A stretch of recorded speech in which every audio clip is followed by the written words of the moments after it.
السلام علیکم ورحمۃ اللہ وبرکاتہ۔ داڑھی تمام انبیاء کا طریقہ کار رہا ہے کہ ان کے چہرے کے اوپر داڑھیاں ہوا کرتی تھیں۔ پھر ان انبیاء کے تمام جتنے ماننے والے تھے ان سب کا بھی یہی طریقہ کار تھا کہ انہوں نے داڑھیاں رکھی تھیں۔ صحیح بخاری ہے، اس میں حدیث نمبر 5893 ہے، اس میں داڑھی کے لیے لفظ استعمال ہوا ہے وَأَعْفُوا اللِّحَىٰ،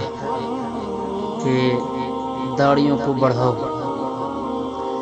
صحیح بخاری کی 5892 ہے، اس میں دوسرا لفظ استعمال ہوا ہے وَفِّرُوا اللِّحَىٰ، کہ داڑھیوں کو زیادہ کرو۔ صحیح مسلم میں ہے، اس کی حدیث نمبر 260 میں ایک اور لفظ استعمال ہوا وَأَرْخُوا اللِّحَىٰ، کہ ان داڑھیوں کو زیادہ کرو۔ پھر صحیح مسلم کی حدیث نمبر 261 میں اللہ کے رسول علیہ الصلوۃ والسلام نے یہ فرمایا کہ 10 چیزیں فطرت میں سے ہیں، اور ان فطرت کی چیزوں میں سے ایک فرمایا کہ اس داڑھی کو معاف کر دینا۔ تو داڑھی کو معاف کر دینا، داڑھی کو بڑھانا، داڑھی کو چھوڑ دینا، وہ اسی صورت میں ہی ہے کہ داڑھی جس حال میں اللہ رب العالمین نے اس کو بنایا ہے اس کو اسی حال میں ہی چھوڑ دیا جائے۔ اللہ رب العالمین نے جس انسان کے چہرے پہ جیسی چیز پسند کی ہے اس کو اسی طرح ہی چھوڑ دینا چاہیے۔ اللہ کے نبی صلی اللہ علیہ وسلم کے بارے میں سنن نسائی ہے، اس کی حدیث نمبر 5234 ہے، اس میں اللہ کے رسول صلی اللہ علیہ وسلم کے بارے میں صحابی رسول یہ بات ارشاد فرماتے ہیں براء بن عازب رضی اللہ تعالیٰ عنہ کہ اللہ کے رسول صلی اللہ علیہ وسلم قص اللحیہ، کہ اللہ کے نبی کی داڑھی بڑی گھنی تھی،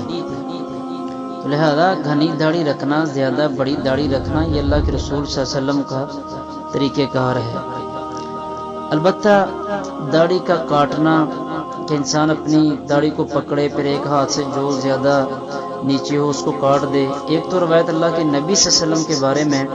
بیان کی جاتی ہے سنن ترمذی کی حدیث نمبر 2762 کہ اللہ کے نبی صلی اللہ علیہ وسلم داڑھی کو ارد گرد سے کاٹ دیا کرتے تھے۔ اس روایت کی سند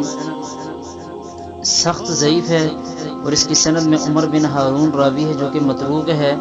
نبی صلی اللہ علیہ وسلم سے ساری زندگی داڑھی کاٹنا یہ ثابت نہیں ہے۔ البتہ صحیح بخاری کی حدیث نمبر 5892 ہے،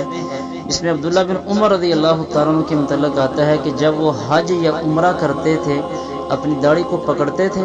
تو جو اس سے نیچے ہوتا تھا تو اس کو کاٹ دیا کرتے تھے۔ اسی طرح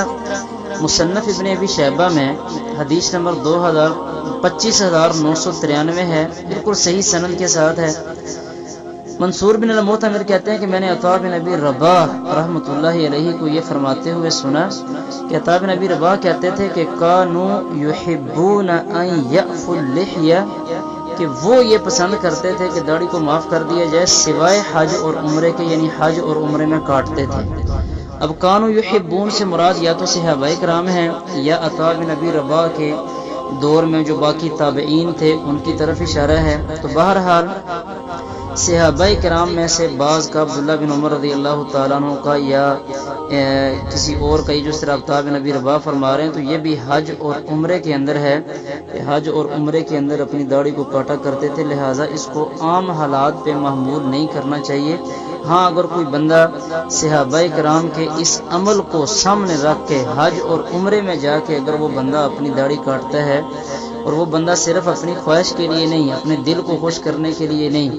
بلکہ صحابہ کرام کے عمل کو سامنے رکھ کے اور یہ نظریہ رکھ کے اور یہ نیت رکھ کے کہ صحابہ کرام کا یہ عمل ہے لہذا یہ جائز ہے، تو ہم اس بندے کو گنہگار نہیں کہہ سکتے۔ اسی طرح جو بندہ بھی ایک بالغ ہے، جس طرح انسان اپنی داڑھی کو پکڑتا ہے اور پکڑ کے اپنی داڑھی کو کاٹتا ہے، ٹھیک ہے کہ وہ اللہ کے رسول صلی اللہ علیہ وسلم کا عمل نہیں ہے، اس سے حتی الامکان بچنا چاہیے، احتیاط کرنی چاہیے۔ اللہ کے نبی صلی اللہ علیہ وسلم نے اپنی داڑھی نہیں کاٹی، لیکن اگر کوئی بندہ اس اپنی داڑھی کو پکڑتا ہے اور پھر جو زائد ہوتی ہے اس سے تو وہ اگر کاٹتا ہے ان کے اوپر طرح طرح کے فتوے نہیں لگانے چاہیے، کیونکہ صحابہ کرام میں سے عبداللہ بن عمر رضی اللہ تعالی عنہ کاٹتے تھے، بعض تابعین جس طرح عطا بن ابی رباح فرماتے ہیں وہ بھی اس طرح داڑھی کاٹتے تھے۔ احتیاط کرنی چاہیے، کیونکہ یہ باتیں اگر ہم فتوے لگانا شروع کریں گے تو یہ پھر ڈائریکٹ صحابہ کرام تک بات جائے گی۔ اللہ تعالی ہمیں حق بات کو سمجھنے اور اس پہ عمل کرنے کی توفیق عطا فرمائے۔